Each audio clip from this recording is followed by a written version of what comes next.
Respectfully, may I ask that you remain standing for the majority consent.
Thank you very much. Please be seated.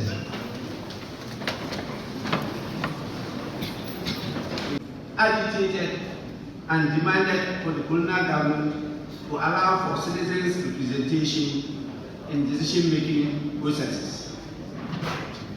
The Legislative Council was first established in the Gold Coast in 1866 to advise the colonial administration on enacting laws.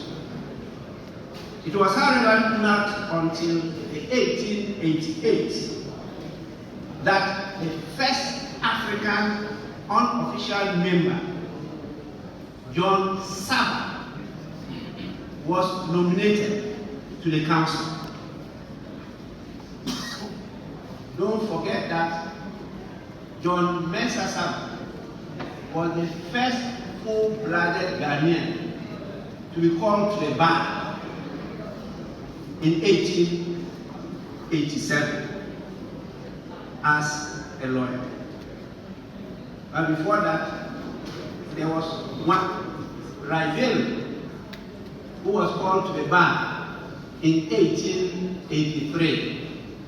But his background was Portuguese, Brazil, and Gold Coast. The two families have been debating it. This is good information to the two families. And so if you talk about full-blooded Ghanaian that was called to the bar, is John Mensah Saba, 1887. But if you talk about a Ghanaian, you can call half-blooded or one-third blooded, but he was a Ghanaian. He is Radero, who was called to the bar 1883. And I'm talking about being called in UK, not in Accra or anywhere in the group.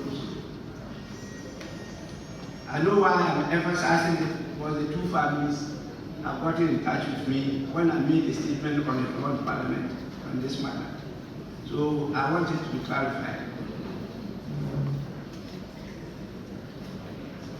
That John Mensah Saba was the one who led the establishment of the Aborigines Rights Protection Society. And so he was the first African unofficial member nominated to the council. After several years of changes in the composition and structure of the council, the National Assembly was established upon the attainment of independence. These developments present a rich historical information for the establishment of a museum. The year 2023 marked exactly 3 decades of uninterrupted parliamentary democracy in Ghana. To commemorate this significant feat, Parliament, under my leadership, embarked on a series of and activities across the country to interact with citizens and bring Parliament closer to the doorstep of the people.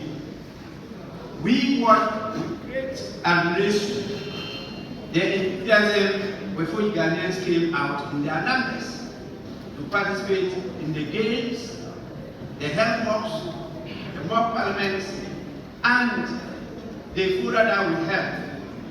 And very critical questions were asked about Parliament, about governance, and about development. Distinguished participants, we live in a world driven by an insatiable quest for knowledge. Our rich history has been but a whisper, an untold story, yearning for an audience. This museum stands not merely as a collection of relics. It is a chronicle of courage, a chronicle of sacrifice, and a chronicle of fervent hope of the people.